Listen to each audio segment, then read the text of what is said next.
الحمد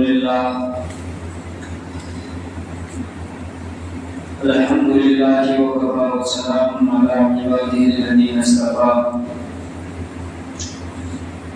أما بعد فأعوذ بالله من الشيطان الرجيم بسم الله الرحمن الرحيم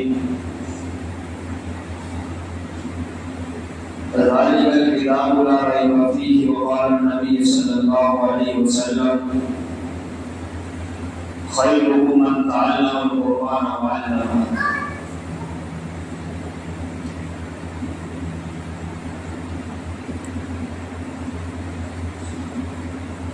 خدا نے اس جیسی کوئی کتاب دنیا کے اندر نہیں روشن کی. خدا نے اس جیسی دنیا کے اندر کوئی کتاب نہیں روشن کی. اسی وجہ سے قرآن کریم کا مرتبہ اعلیٰ اور عالیشان ہے. میرے بھائیوں، میں نے آپ کے سامنے قرآن کریم کی ایک آیت پڑھی ہے، ذالک الکتاب لا ریب فیہ. یہ آیت اس کا مصداق بیان کرتی ہوئی نظر آ رہی ہے. یہ آیت کیا ہمیں سمجھانا چاہتی ہے؟ یہ آیت کیا ہمیں بتلانا چاہتی ہے؟ اس آیت کریمہ کے اندر اللہ تبارک و تعالیٰ نے اس کا شان نزول کیا بیان فرمایا ہے. ذالک الکتاب لا ریب فیہ، اس کا ترجمہ یہ ہے یعنی یہ وہ کتاب ہے جس کے اندر کوئی شک اور شبہ نہیں ہے. ذالک الکتاب لا ریب فیہ یعنی یہ وہ کتاب ہے جس کے اندر کوئی شک اور شبہ نہیں ہے. اس وجہ سے کہ یہ سب سے عالیشان کلام ہے اور سب سے بلند اور سب سے مقدس کلام کلام اللہ شریف ہے. اور کیوں نہ ہو جبکہ اللہ تبارک و تعالیٰ کو قرآن کریم کے اندر ارشاد فرما رہا ہے اِنَّا نَحْنُ نَزَّلْنَا الذِّكْرَ وَإِنَّا لَهُ لَحَافِظُونَ. ہم نے اس کو اتارا ہے اور ہم بھی اس کی عبادت کرنے والے ہیں. ہمیں نے اس کو اتارا ہے اور ہم اس کی عبادت کرنے والے ہیں. نہ جانے دنیا کے اندر کیسے کیسے ظالم حکمران گزر گئے.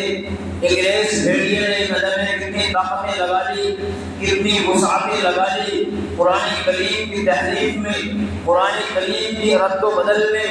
لیکن اللہ کا کرم اور اللہ کا احسان اور اللہ کا فضل یہ ہوا کہ انہوں نے اپنی منہ کی کھانی پڑی صرف اس وجہ سے کہ جس کے بارے میں اللہ تبارک و تعالیٰ جس چیز کو خود اپنے ذمہ لے لیتا ہے اِنَّا نَحْنُ نَزَّلْنَا الذِّكْرَ وَإِنَّا لَهُ لَحَافِظُونَ. اللہ تبارک و تعالیٰ نے آج سے سینکڑوں سال پہلے ارشاد فرما دیا تھا اِنَّا نَحْنُ نَزَّلْنَا الذِّكْرَ وَإِنَّا لَهُ لَحَافِظُونَ. ارے ہم نے اس کو اتارا ہے، ہم نے قرآن کریم کو اتارا ہے اور ہم ہی قرآن کریم کی حفاظت کرنے والے ہیں. پھر نہ جانے کیسی بھی ظالم قوم آ جائے، کوئی بھی اس قرآن کریم کے اندر ایک حرف کو دور کی بات، ایک آیت کو دور کی بات، ایک نقطے کا بھی رد و بدل نہیں کر سکتی، ایک نقطے کی بھی تحریف نہیں کر سکتی. میرے بھائیو دیکھیے، انگریز بھیڑیا جب ہندوستان کے اندر آیا، نہ جانے کئی لاکھ نظر آتش قرآن کریم کے نسخے اس نے نظر آتش کیے، نعوذ باللہ نہ جانے کئی لاکھ قرآن کریم کو انہوں نے جلا دیا گیا، نہ جانے انہوں نے کئی لاکھ قرآن کریم کے نسخوں کو سمندروں میں پھینک دیا گیا، کنووں میں ڈال دیا گیا اور اپنے آپ میں کہتے تھے کہ اب تو ہماری ساری حکومت چلے گی، اب تو ہم مسلمانوں پر بھی بادشاہت کرنے والے ہو جائیں گے، اب تو مسلمان بھی ہمارے غلام ہو جائیں گے. لیکن نہیں، اور اسی وقت جانشین اسلام حضرت شیخ الہند مولانا اسلام احمد مولانا حسین احمد مدنی رحمۃ اللہ علیہ نے کہا تھا اے انگریز بھیڑیے، تو نہیں جانتا اگر تو قرآن کریم کی ساری آیتوں کو، قرآن کریم کے سارے نسخوں کو، ساری قرآن کریم کی جتنے بھی قرآن کریم دنیا کے اندر موجود ہیں، اگر تو سارے قرآن کریموں کو کنویں کے اندر ڈال دے گا پھر بھی تو کچھ نہیں بگاڑ سکتا. اس وجہ سے کہ سب سے مقدس کلام، سب سے پاکیزہ کلام اللہ تبارک و تعالیٰ کا مقدس اور اللہ تبارک و تعالیٰ کا پاکیزہ کلام جو اللہ تبارک و تعالیٰ نے میرے دل کے اندر اتارا ہے، اسے تو کبھی نہیں ملا سکتا، اسے تو کبھی نہیں مٹا سکتا، اس لیے کہ میرے بھائیوں دیکھیے نہ جانے انگریز گھڑیے نے کتنے نظر آتش پرانے گھڑیے کے نسخے پیش کیے، اور نہ جانے کتنے کئی لاکھ پرانے گھڑیے کے نسخوں کو انہوں نے کنویں میں ڈال دیا گیا، صرف کس وجہ سے؟ تاکہ مسلمان ہمارا غلام بن جائے، تاکہ مسلمان غلامی کی زنجیر میں ڈل جائے، تاکہ مسلمان ہماری جوتیوں کو صاف کرنے والا بن جائے، تاکہ مسلمان ہماری جوتیاں سیدھے کرنے والا بن جائے۔ لیکن نہیں، ارے اس وقت بھی عالموں نے نہ کسی مسلمان نے انگریز سے سمجھوتا کیا، اور نہ ہی انگریز کے سامنے گردن جھکائی، اور نہ ہی انگریز سے مشورہ لیا، اور نہ ہی انگریز کی سنی، صرف اس وجہ سے کہ مسلمان اپنے حکومت پر، اللہ کے رسول صلی اللہ علیہ وسلم کی شریعت پر، اللہ تبارک و تعالیٰ کے بتائے ہوئے احکام پر گامزن تھے۔ اسی وجہ سے میرے بھائیوں اس وقت مسلمان کامیاب ہوتے جا رہے ہیں، اسی وجہ سے اس وقت کے مسلمان کامیاب ہو رہے تھے۔ لیکن آج ہم دین سے دور ہو گئے ہیں، آج ہم دین سے دور ہو گئے ہیں، آج ہم رسول اللہ صلی اللہ علیہ وسلم کی سنتوں کو ٹھکراتے ہوئے نظر آ رہے ہیں، آج ہم اللہ کے احکام پر چھری چلاتے ہوئے نظر آ رہے ہیں، آج ہم اللہ کے طریقوں کو پیروں پر روکتے ہوئے نظر آ رہے ہیں۔ اسی وجہ سے میرے بھائیوں، اسی وجہ سے آج ہم ذلیل و خوار ہو رہے ہیں، اسی وجہ سے اللہ تبارک و تعالیٰ ہماری مدد نہیں فرما رہا ہے۔ ارے اللہ تبارک و تعالیٰ خود قرآن کریم کے اندر فرما رہا ہے، إِن يَنصُرْكُمُ اللَّهُ فَلَا غَالِبَ لَكُمْ، اے میرے پیارے بندو، اگر تم میرے حکم کی تابع داری کرو گے، اگر تم میری اطاعت کر کے چلو گے، میری فرما برداری کرو گے، مجھے ماننے والا بن جاؤ گے، میرے حکم کی تابع داری کرو گے، إِن يَنصُرْكُمُ اللَّهُ فَلَا غَالِبَ لَكُمْ، تو کوئی بھی قوم، کتنی بھی ظالم قوم آ جائے، کتنی بھی بادشاہت والی قوم آ جائے، کتنی بھی اسرار والی قوم آ جائے، کتنی بھی چادر والی قوم آ جائے، کوئی تمہارے نعمت کا مقابلہ نہیں کر سکتی، کوئی بھی مسلمانوں سے مقابلہ نہیں کر سکتی، بشرطے کہ تم میرے حکم کے تابع دار بن جاؤ، بشرطے کہ تم میرے حکم کے تابع دار بن جاؤ اور رسول اللہ صلی اللہ علیہ وسلم کی مطیع بن جاؤ، یعنی فرما بردار بن جاؤ۔ لیکن میرے بھائیوں آج ہم نے کیا کر دیا؟ آج ہم اپنے آپ کو دین سے دور ہوتے جا رہے ہیں، لیکن اس کے ساتھ ساتھ آج ہم اپنی آنے والی نسلوں کو بھی دین سے دور کر رہے ہیں، آج ہم اپنی آنے والی نسلوں کو بھی دین سے دور کر رہے ہیں۔ صرف کس وجہ سے دین سے دور کر رہے ہیں؟ صرف اسی وجہ سے کہ آج جو ہمارے یہاں بچہ ہوتا ہے، اور مسلمان پہلے کی عورتیں تھی کہ اپنے بچے کو وضو کر کے دودھ پلایا کرتی تھی، آج کی مسلمان مائی بہنیں ہماری آج ایسی بچوں کو دودھ پلا دیتی ہیں، اور جب بچہ رونا شروع کر دیتا ہے، پہلے کی عورتیں تھی کہ بچوں کو لونیاں سنایا کرتی تھی، کہ بچوں کو قرآن کریم کی آیتیں سنایا کرتی تھی، کہ بچوں کو نماز سنایا کرتی تھی، کہ بچوں کو دین کی باتیں سکھایا کرتی تھی۔ لیکن آج کا معاشرہ، آج کا اصلاحی معاشرہ، آج کا ایسا دور ہو چکا ہے کہ آج ہماری مائیں بہنیں جب بچہ رونا شروع کر دیتا ہے، جب بچہ بل بلانا شروع کر دیتا ہے، تو ہم اس کے سامنے گانے چلا کر شروع کر دیتے ہیں تاکہ بچہ چپ ہو جائے۔ ہم اس کے سامنے وہ ناچنے والیاں اس ویڈیو کو چلا کر دے دیتے ہیں تاکہ بچہ اس کی آواز سن کر خاموش ہو جائے۔ ارے میرے بھائیوں، جب ہماری سوچ یہی رہے گی تو بتائیے ہماری نسلوں سے خدا کی قسم ابو جہل پیدا ہوگا یا حضرت عمر فاروق رضی اللہ تعالیٰ عنہ سے پیدا ہوگا؟ میرے بھائیوں بتائیے، غور کیجیے کہ جب آج ہماری مسلمان مائیں بہنیں، آج ہماری خود کی نگاہیں بدل چکی ہیں، آج ہماری خود کی نیتیں بدل چکی ہیں، جو کام ہمیں کرنا نہیں تھا آج وہ اس کام کو ہم سے بخوبی کر رہے ہیں اور خوشی سے کر رہے ہیں، تو میرے بھائیوں بتائیے اس ماں کی کوکھ سے کیا حضرت عمر فاروق پیدا ہو گئے یا حضرت ابو جہل پیدا ہو گئے؟ ارے کون پیدا ہوگا میرے بھائیوں بتائیے؟ ارے جب ہماری نیتیں اچھی نہیں ہوں گی، ہمارے کام اچھے نہیں ہوں گے، تو میرے بھائیوں آج ہماری مسلمان مائیں بہنیں وہ ابو جہل کو چاہیے۔ آج کے دور میں مسلمان کام تو کر رہا ہے سارے بگڑے ہوئے، سارے الٹے کام کر رہا ہے، ہر ایک کام مسلمان دین سے دور ہو کر رہا ہے، مسلمان اگر روزی کما رہا ہے تو اس کے بارے میں یہ فکر نہیں ہے کہ اللہ کے رسول صلی اللہ علیہ وسلم نے اس روزی کے بارے میں کیا فرمایا ہے، کہ اللہ کے رسول صلی اللہ علیہ وسلم کا سنت طریقہ کیا ہے. لیکن آج مسلمان صرف اور صرف کما رہا ہے اور کھا رہا ہے، نہ تو یہ دیکھ رہا ہے کہ اس میں حلال طریقہ کیا ہے اور نہ اس میں کچھ دیکھ رہا ہے، صرف پیسے کی لالچ میں پھنسا ہوا ہے. ہر ایک مسلمان پیسے کی لالچ میں گرا ہوا ہے. میرے بھائیوں، یہی وجہ ہے کہ آج ہمارے اوپر ظلم و ستم کے پہاڑ توڑے جا رہے ہیں. ارے یہی وجہ ہے کہ آج مسلمان دردر کی ٹھوکریں کھاتا ہوا نظر آ رہا ہے. آج یہی وجہ ہے کہ مسلمان آج ذلیل و خوار ہو رہا ہے. میرے بھائیوں، اس لیے کہ جب تک ہم اپنے گھر کی اصلاح نہیں کریں گے، اپنے گھر میں مائیں بہنوں ان کی اصلاح کے بارے میں نہیں سوچیں گے، تو میرے بھائیوں امت کی اصلاح کرنے والے نہیں بنیں گے. کیا ہم امت کی اصلاح کرنے والے نہیں بنیں گے؟ لیکن جب ہم اپنے گھر کے بارے میں فکر کر لیں گے، اپنی مائیں بہنوں کے بارے میں فکر کر لیں گے، ان کو پردہ نکالنا ہے یا بے پردہ نکالنا ہے، ان کو دروازے پر بٹھانا ہے، پردے سے بٹھانا ہے یا بے پردے سے بٹھانا ہے، ان کو بازار کے اندر بھیجنا ہے تو پردہ بھیجنا ہے یا بے پردہ بھیجنا ہے.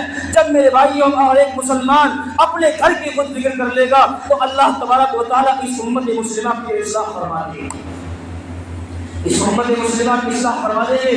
لیکن جب تک ہم ایک دوسرے کو تاکتے رہیں گے، ایک دوسرے کے بارے میں کہتے رہیں گے اور ہم خود اس پر عمل نہیں کرنے والے ہوں گے تو میرے بھائیوں ہم کامیاب ہونے والے نہیں. کیا ہم کامیاب نہیں ہونے والے ہوں گے؟ ارے اس وجہ سے اگر کامیاب ہوتا تو میرا آقا نامدار سرکار دو جہاں صلی اللہ علیہ وسلم وہ بھی ناکام ہو جاتے. وہ کامیاب کیوں ہوئے؟ ارے وہ جس کی وجہ سے ساری دنیا کو سجایا گیا ہے، حضور اقدس صلی اللہ علیہ وسلم کی بنسبت ساری دنیا کو سجایا گیا ہے. ارے ہمارا مرتبہ اتنا مقام کیوں ہے؟ حضور اقدس صلی اللہ علیہ وسلم کی نسبت سے ہے. اگر اللہ کے رسول صلی اللہ علیہ وسلم کی امت میں ہمیں پیدا نہ کیا جاتا تو میرے بھائیوں آج امت مسلمہ کا اتنا بڑا مرتبہ نہ ہوتا کہ ان کو جنت الفردوس نہ دی جاتی، جو کہ ٹھکانہ ان کا آخری کہاں ہے؟ جنت الفردوس ہے. اس وجہ سے کیا گیا، اس وجہ سے اللہ تبارک و تعالیٰ خود قرآن کریم کے اندر فرما رہا ہے وَقُلْ لِأَزْوَاجِكَ وَبَنَاتِكَ وَنِسَاءِ الْمُؤْمِنِينَ وَيُدْنِينَ عَلَيْهِنَّ مِن جَلَابِيبِهِنَّ. کیا فرمایا؟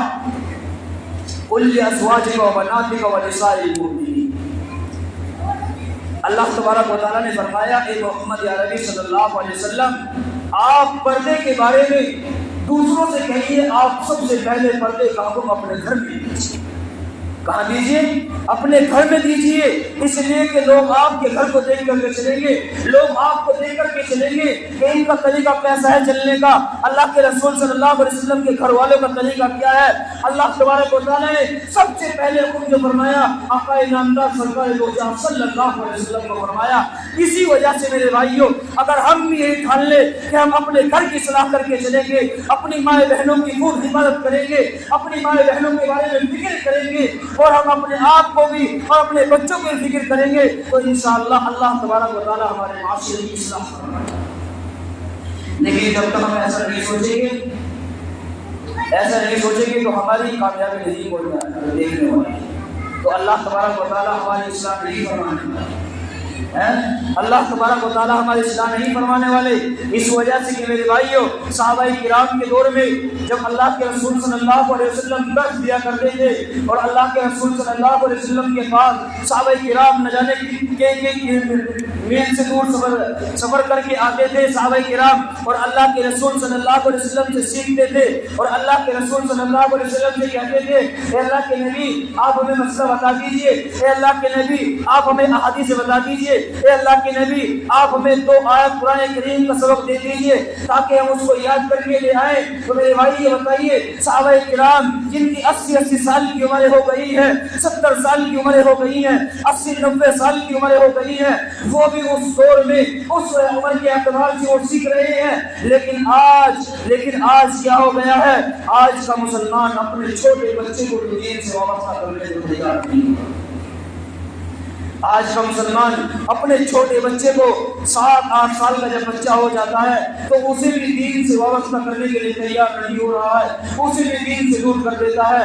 میرے بھائیوں، اس وجہ سے کہ اس اللہ کا خوف ہمارے اندر سے نکل گیا ہے، اللہ کی خشیت ہمارے دلوں سے نکل گئی ہے۔ اگر ہم اسی کے بارے میں فکر کر لیں کہ ہم اپنے بچوں کو خوب پڑھائیں گے، ہم اپنے بچوں کو اسلامی تعلیم ضرور دیں گے، جیسے ہم آج سمجھ رہے ہیں کہ اس کی تعلیم اسکول میں تعلیم دینا ہمارے لیے ضروری ہو گیا ہے، ارے میرے بھائیوں، اس سے زیادہ افضلیت، اس سے زیادہ فرضیت ہمارے لیے کیا ہے؟ اسلامی طریقہ ہمارے بچوں کو سکھانا کیا ہے؟ اسلامی طریقہ اپنے بچوں کو سکھانا ہے۔ ارے جبیلو، اللہ کے رسول صلی اللہ علیہ وسلم نے ارشاد فرمایا الاسلام یعلو ولا یعلا، کہ اسلام جو آیا ہے دنیا کے اندر وہ غالب ہونے کے لیے آیا ہے، مغلوب ہونے کے لیے نہیں آیا ہے۔ تو میرے بھائیوں، جب ہم اللہ کے رسول صلی اللہ علیہ وسلم کی سنتوں کو اپنے بچوں کو نہیں سکھائیں گے، اپنے آنے والی نسلوں کو نہیں بتائیں گے، اپنے آنے والی نسلوں کو اچھا طریقہ نہیں بتلائیں گے، قرآن کریم سے وابستہ نہیں کریں گے، احادیث سے وابستہ نہیں کریں گے، مسئلے مسائل سے وابستہ نہیں کریں گے، تو میرے بھائیوں وہ دین سے دور ہوتے جانا چاہیے، جیسا کہ آج کے معاشرے کے اندر ہو رہا ہے۔ کیا ہو رہا ہے؟ جیسا کہ آج کے معاشرے کے اندر ہو رہا ہے کہ آج مسلمان اپنے بچے کو 7-8 سال کا ہوتے ہی مدرسے سے دور کر دیتا ہے، مسجدوں سے دور کر دیتا ہے، اور اس اسکول کے اندر ڈال دیتا ہے۔ ارے وہ اسکول کے اندر ڈالتا ہے جس کے بارے میں اسے خود کو معلوم نہیں ہے کہ جب مدرسوں کے اندر صبح دعا پڑھی جاتی ہے تو اس دعا کے بدلے اسکول کے اندر کیا پڑھا جاتا ہے۔ نہ جانے آج مسلمان اس غلط فہمی میں شکار بنے ہوئے ہیں کہ اپنے بچوں کو، اپنے مسلم بچوں کو خاص طور سے اس غلط فہمی میں شکار بنے ہوئے ہیں کہ وہ غیر مسلم اسکولوں میں اپنے بچوں کا ایڈمیشن کرا رہے ہیں۔ کیا کرا رہے ہیں؟ غیر مسلم اسکولوں میں اپنے بچوں کا ایڈمیشن کرا رہے ہیں۔ ارے میرے بھائیوں، ذرا غور کیجیے کہ جب ہم اپنے بچوں کا غیر مسلم اسکول میں ایڈمیشن کرائیں گے، اور جہاں ہمارے یہاں مدرسوں کے اندر، مسجدوں کے اندر صبح کے ٹائم دعا ہوتی ہے، اور اسی دعا کے بدلے جب وہ ہاتھ جوڑ کر پرارتھنا کراتے ہیں، تو میرے بھائیوں بتائیے اس کا بچوں پہ کیا اثر پڑے گا؟ بچے اس سے کیا شکشا لے کر کے آئیں گے؟ کیا بچے اس سے دین کی طرف دوڑیں گے یا دین سے ہٹتے ہوئے نظر آئیں گے؟ اور میرے بھائی یہی وجہ ہو رہی ہے کہ آج مسلمان بغیر سوچے سمجھے صرف یہ سمجھتا ہے کہ اسکول کی تعلیم بھی ضروری ہے، اسکول کے اندر ڈال دیتا ہے۔ ارے یہ علماء منع نہیں کر رہے ہیں، بلکہ اسکول کے اندر ڈالو تو ایسے اسکول کے اندر ڈالو جس کی اسکول کے اندر اسلامی نظام ہو، اسلامی طریقہ ہو، اللہ کے رسول صلی اللہ علیہ وسلم کی سنتوں پر عمل کیا جاتا ہو۔ ایسے اسکول کے اندر اپنے بچے کو تعلیم سے آراستہ کرائیں، ایسے اسکول کے اندر اپنے بچوں کو تعلیم سے آراستہ کرائیں۔ فکر کرنے کی بات ہے میرے پیارو، میرے دینی بھائیوں، ہمارے فکر کرنے کی بات ہے۔ اگر ہم نے فکر نہ کی تو ہماری آنے والی نسلیں، تو ہمارے آنے والے بچے یہ دین سے دور بھاگتے ہوئے نظر آ جائیں گے۔ جو آج یہ مسجدیں آباد ہیں، کل کو یہ بالکل ویران میں ہو جائیں گی، اور میرے بھائی اس کا سارا بدلہ ہمارے اوپر آ جائے گا۔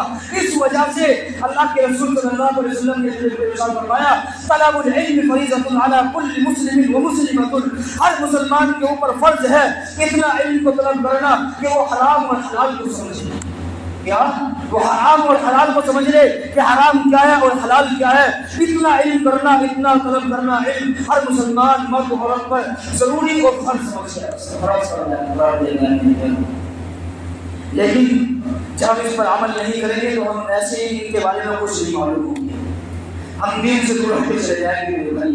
فکر کرنے کی بات ہے کہ اللہ کے رسول صلی اللہ علیہ وسلم نے ارشاد فرمایا ارے بچے کی ماں کی گود، بچے کا سب سے پہلے مدرسہ اس کی ماں کی گود ہوتی ہے۔ بچے کا سب سے زیادہ اثر ماں کی گود سے پڑتا ہے۔ جیسا بچہ ماں کی گود سے شکشا لیتا ہے ایسے ہی بچہ چلتا ہے۔ اگر ہماری مائیں بہنیں اپنے آپ کو سنوار لیں، اگر ہماری مائیں بہنیں بھی اس پر عمل کرنے لگ جائیں کہ اپنے بچے کو باوضو ہو کر کے دودھ پلائیں گے، شیخ الاسلام جناب حضرت مولانا مفتی تقی عثمانی صاحب جو آج پوری دنیا کے سب سے بڑے عالم ہیں، ان کے والد ان کی والدہ